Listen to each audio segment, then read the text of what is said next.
I can get up in the morning, but my dog can't. Hey, good morning. Come on in. It is nice and cool. It's gonna get hot.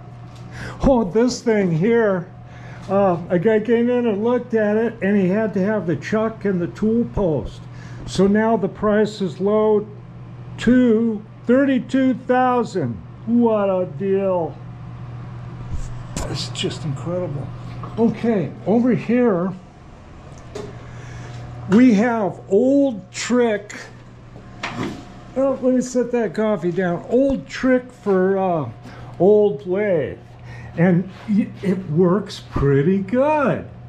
It making some small parts, like a little stepped washer like that. I made 3 of these. I use this kind of stuff in my woodworking fixtures because you can hit it with a saw blade, being it's made out of aluminum, and not have a bad deal. But I can make little parts like this really pretty rapidly. I'm used to the old Hardin's chucker little small turret lathe, and it's not near as fast as that or precise, but it's good enough.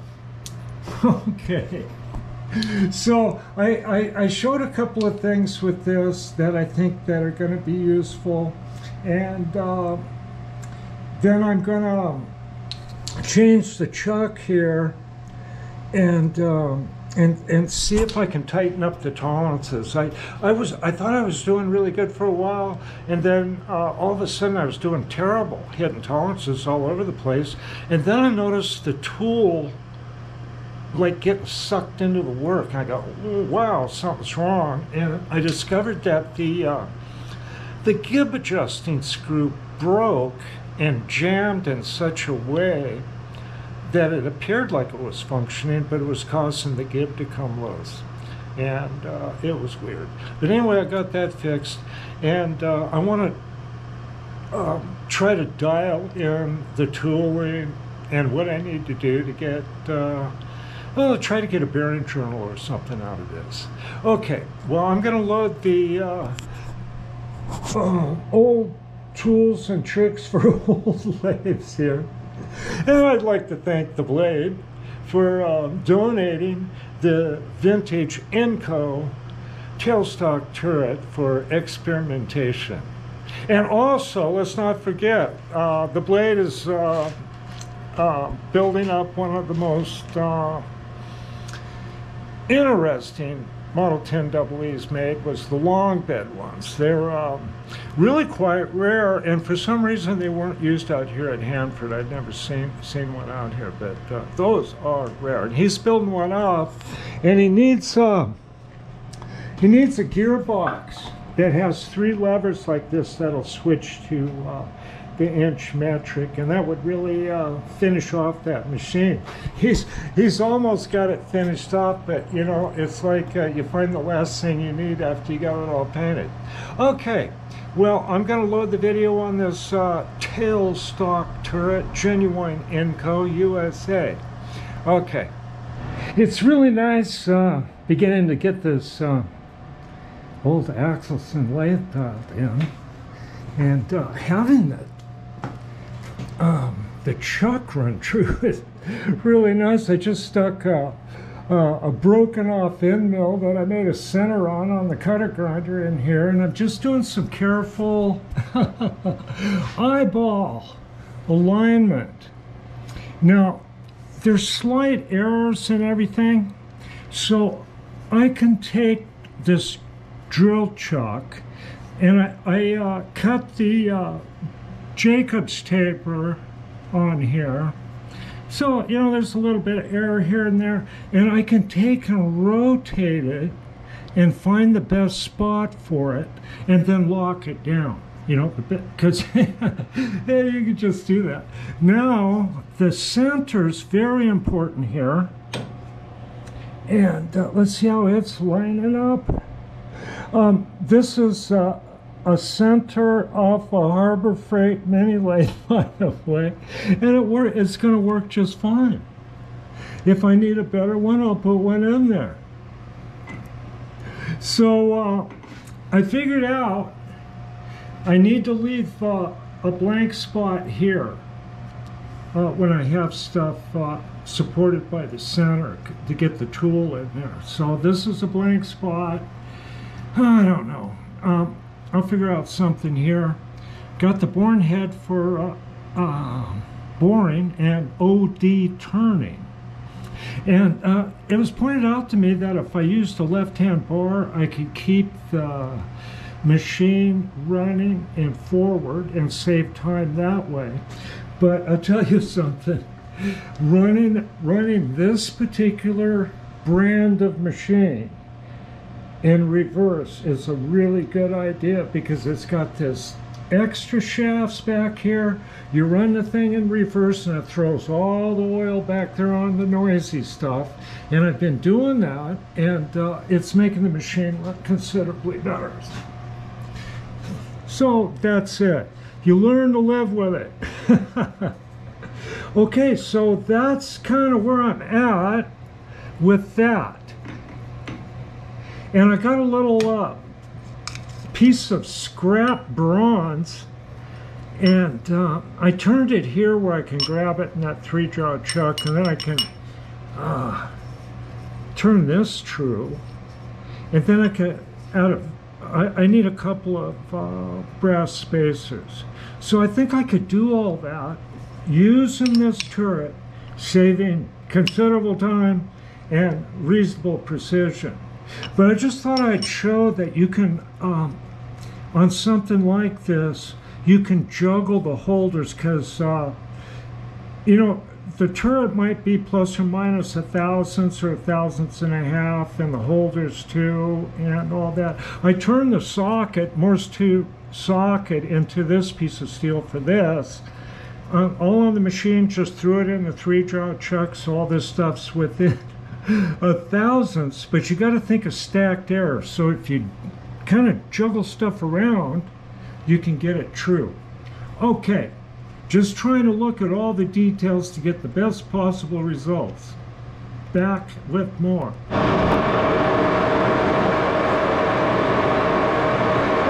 gonna make a couple of step washers.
That's pretty fast for this old machine. I like this attachment. Okay, I'm going to do one more thing with it.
that's okay.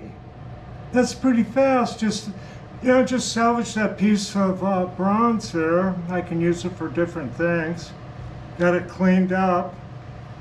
So this makes things pretty quick for little things like that, because The tailstock's hard to move, and it takes a while to change out the chokes and center and stuff. This is really quite neat. I'll get used to it and do more with it. Okay, I'm going to change this chuck out, and then I'm going to come back. I'll take this off probably and start trying to see how close I can get to target diameters. I was having a little bit of problem with this. It was working real good, then I started having problems with it, and I discovered that I had a broken screw on the gib adjuster. So I got that fixed. I'll get it dialed back in and see how good I can do with it. Okay, I will be back. Oh yeah, hey look, there's a beautiful spider here on my back porch.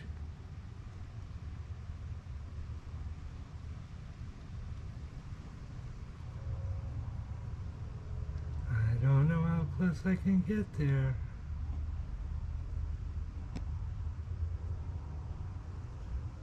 That's an amazing web, huh?